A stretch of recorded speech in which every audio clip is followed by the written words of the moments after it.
Hello, you are watching Shalom World News. I'm Rudy McLennan coming to you from Glasgow, Scotland. Here are the latest headlines from around the world. Pope Francis has said his upcoming visit to Canada will be a penitential pilgrimage that aims to mend the wounds of the Indigenous communities and further the already undertaken processes of healing and reconciliation. While there, he will meet with Catholics, survivors of residential school abuse, and representatives of various Canadian Indigenous organisations. The Apostolic Visit to the North American nation is expected to bring about a much-needed rapprochement between the Catholic Church and Native communities. The Holy Father recalled his private encounters with Métis, Inuit and First Nations delegates at the Vatican at the end of March and at the beginning of April. He also called to mind the grief and sympathy he expressed for the pain they had endured. The pontiff also addressed the incidents of residential school abuses. Unfortunately, in Canada, many Christians, including some members of religious institutions, have contributed to the policies of cultural assimilation that in the past have severely harmed Native communities in various ways, so said Pope Francis. The Pope will visit Canada from July the 24th to July the 30th.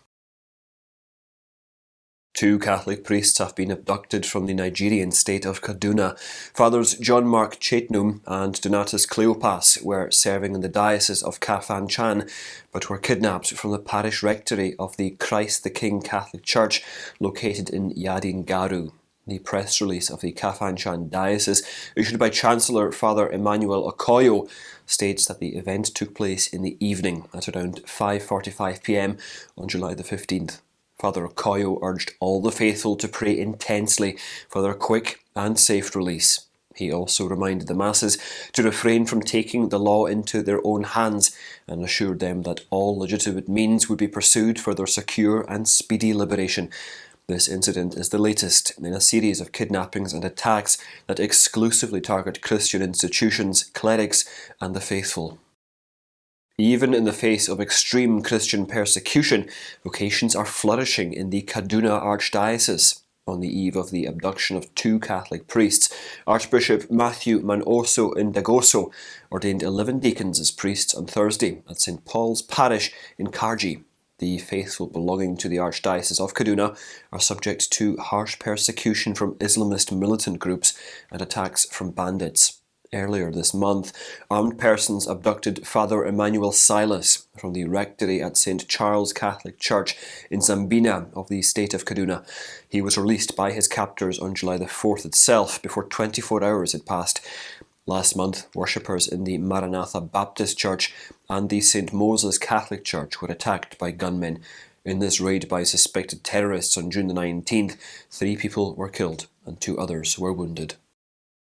Meanwhile, in the United States, the House of Representatives passed a bill on Friday that protects the right to travel across state frontiers to seek an abortion. This comes after several American states prohibited abortion after the overturning of Roe v.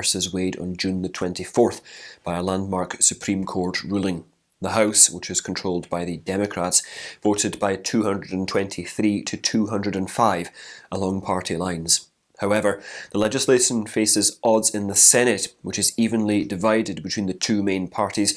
Republicans had blocked a similar bill in the Senate on Thursday. Almost a dozen states controlled by Republicans had moved to ban abortions since the overturning of Roe v. Wade. It is expected that more states will follow suit. The Croatian government has announced aid for the victims of a terror attack in Nigeria on Pentecost Sunday earlier this year.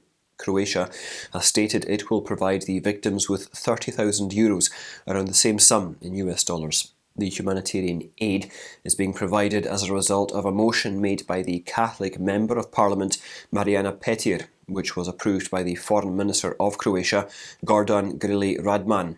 It also obtained the assent of Prime Minister Andrej Plenković.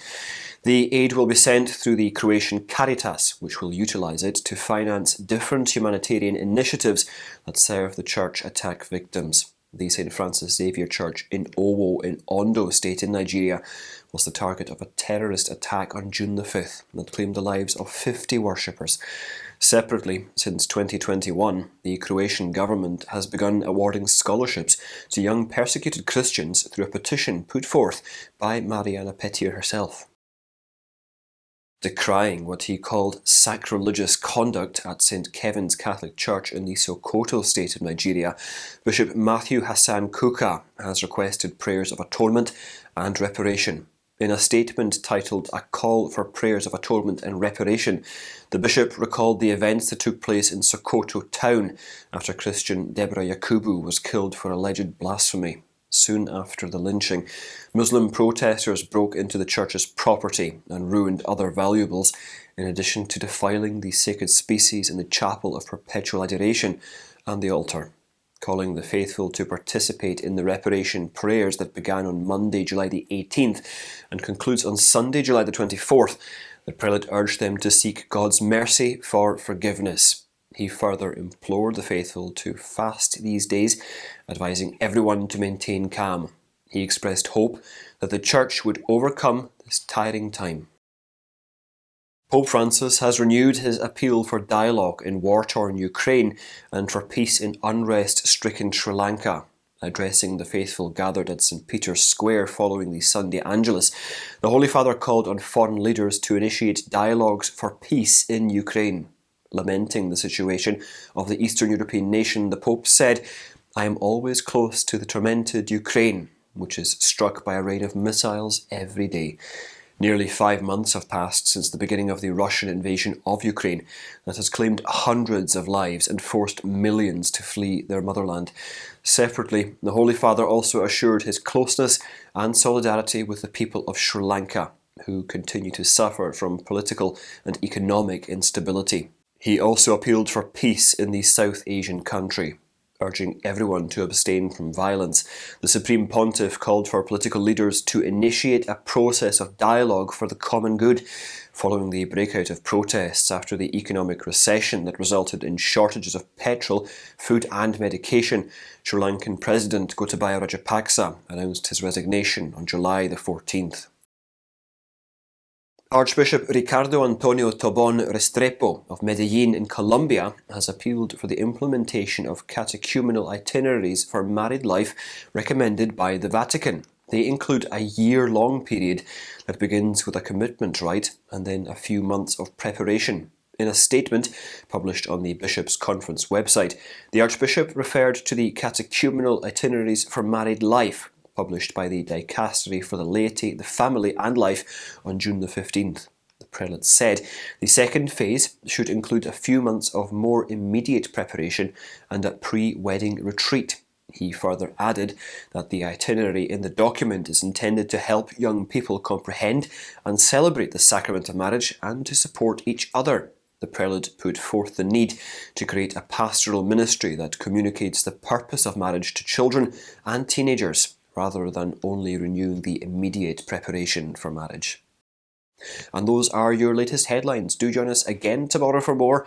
And remember, you can, as ever, always visit swnews.org for more updates. Shalom.